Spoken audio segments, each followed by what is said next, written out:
చాలామంది అప్పుల బారిన పడి సొంత ఇంటిని కూడా తాకట్టు పెడుతూ ఉంటారు. అలా చేయడం మంచిదే అంటారా? అలా చేస్తే ఏమైనా ఇబ్బందులు వస్తాయంటారా? It's an economical problem, financial problem. ఇంటి వాస్తు బాగలేకపోతే ఫైనాన్షియల్ ప్రాబ్లమ్స్ వస్తాయి. హ్మ్. Economical problems different from financial problems. హుహు. ఒక 10 రూపాయలు మీరు అప్పు పడి ఉన్నారు, దానికి ఇంట్రెస్ట్ కడుతున్నారు. ఇది ఫైనాన్షియల్ ప్రాబ్లం. ఇప్పుడు ఈ అప్పు ఎట్లా తీర్చేయాలి, తీర్చేయటానికి నాకున్న మార్గాలు ఏంటి అని ఆలోచిస్తే అది ఎకనామికల్ ప్రాబ్లం. ఇప్పుడు ఇల్లు ఉంది, ఇల్లు తాకట్టు పెట్టారు. ఎందుకు తాకట్టు పెట్టారు? దానివల్ల మీకు వచ్చిన లాభం ఏంటి? హ్మ్. ఒక అప్పు తీర్చేయటానికి ఇల్లు తాకట్టు పెడితే అది సమస్యకు పరిష్కారం కాదు. ఒక ఒక ఇండస్ట్రీ ఉంది, మీరు ఇండస్ట్రీ నడిపిస్తున్నారు, మీకు ఓన్ హౌస్ ఉంది. ఆ ఇండస్ట్రీలో మీకు లాభాలు తెచ్చి పెడుతుంది. దానికోసం ఇన్వెస్ట్మెంట్ చేయాలి మీరు. మీకున్న ఇల్లును తాకట్టు పెట్టి కొంత డబ్బు తీసుకొచ్చి అక్కడ ఇన్వెస్ట్ చేశారు. This is economical problem. So financial ప్రాబ్లమ్స్ని, ఎకనామికల్ ప్రాబ్లమ్స్ని రెండింటిని మిక్స్ చేయకూడదు. లాభ నష్టాలు చూసేది ఒకటి, కేవలం నష్టాన్ని సూచించేది ఒకటి. అలాగే. అందుకని మీరేంటంటే కొంతమంది చేస్తారు ఇట్లా. ఇప్పుడు పిల్లల్ని విదేశాలకు పంపి చదివించాలనుకున్నారు, డబ్బులు కావాలి, ఇల్లు తాకట్టు పెట్టి పంపించారు. హ్మ్.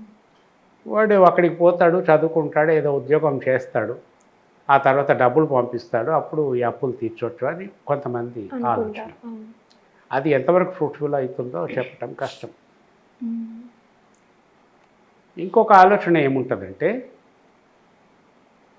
ఒక ఇల్లు ఉంది, ఒక ₹1,00,00,000 ఖరీదు చేసే ఇల్లు ఉంది. దాంట్లో వీళ్ళు నివాసం ఉంటున్నారు. దానికి రెంట్ కట్టే అవసరం లేదు, ట్యాక్సులు అవి కట్టుకుంటారు, అయిపోయింది. ఇప్పుడు ఈ ₹1,00,00,000 ఇంటికి, సొంత ఇంటికి ట్యాక్సులు అవన్నీ కడతారు, మెయింటెనెన్స్ ఇదంతా చేస్తారు. హ్మ్. కానీ ఇదే ₹1,00,00,000 బ్యాంకులో వేస్తే వీళ్ళకి నెలకి ఒక 50,000 వస్తుంది. అవును. అంటే ఇప్పుడు ఎట్లా వాళ్ళు 9% ఏదో తీస్తారు పర్ యానం. హ్మ్. కోటిలో 9% అంటే 9 lakhs. దాన్ని 12 చేత డివైడ్ చేయాలి. హ్మ్. 12 ఎందుకు 96, 12 ఏళ్ళు 84 అంటే 7. అంటే నీకు 70,000 వస్తుంది నెలకి. దట్ మీన్స్ ఆ ₹1,00,00,000 ఇంటికి నువ్వు 70,000 రెంట్ కడుతున్నట్టు. బ్యాంకులో వేసుకుంటే నీకు 70,000 వస్తాయి అంటే నేను అప్రాక్సిమేట్లీ చెప్తున్నా రఫ్.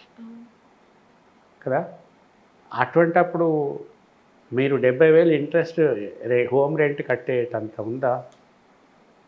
30,000 రెంట్లో అద్భుతంగా 2 బెడ్రూమ్ వస్తుంది కదా. ఇది ఎకనామికల్గా ఆలోచించటం. అవును. సో మీరు ఏమిటంటే ఎప్పుడైనా మనకి ఇమ్మీడియట్గా వచ్చే బెనిఫిటే చూస్తాము. ఇప్పుడు మనకి కొంత డబ్బు అవసరం ఉంది, మనకున్న సోర్సెస్లో ఏముంది, బంగారం తాకట్టు పెట్టడం, ఇల్లు తాకట్టు పెట్టడం, లేకపోతే వెహికల్ మీద లోన్ ఎన్హాన్స్ చేసుకోవటం, ఇవే. కానీ దానివల్ల మనం బాగా నష్టపోతుంటాం. ఇది ఒక ఆస్పెక్ట్. వాస్తు ప్రకారం చూసుకుంటే ఏమిటంటే, కొందరు ఎప్పుడూ అప్పు కడుతూనే ఉంటారు, ఇంట్రెస్ట్. ఎవ్రీ మంత్ వాళ్ళు ఇంట్రెస్ట్ కడుతూనే ఉంటారు. హ్మ్. అది వాళ్ళకి సర్వసాధారణం అయిపోతుంది. ఎప్పుడు డబ్బుకు వెలితిగా ఉంటుంది. ఇది వాస్తు ప్రాబ్లం. ఓకే. ఒక ఇంట్లో ఉండి మీరు ప్రతిసారి ఇట్లా ఎక్స్‌ప్లాయిట్ కాబడుతున్నారు, అంటే ధన నష్టాన్ని చూస్తున్నారు. లేదా మీ దగ్గర ఎవరో ధనం తీసుకున్నారు, తిరిగి ఇవ్వలేదు, యూ లాస్ట్ ఇట్. ఇది ధన నష్టం. ఇవన్నీ వాస్తు ప్రాబ్లమ్స్ కిందకే వస్తాయి. ఇటువంటి ప్రాబ్లమ్స్ ఉన్నప్పుడు దాని నుంచి బయటపడటానికి మనం ఆలోచన చేయాలి.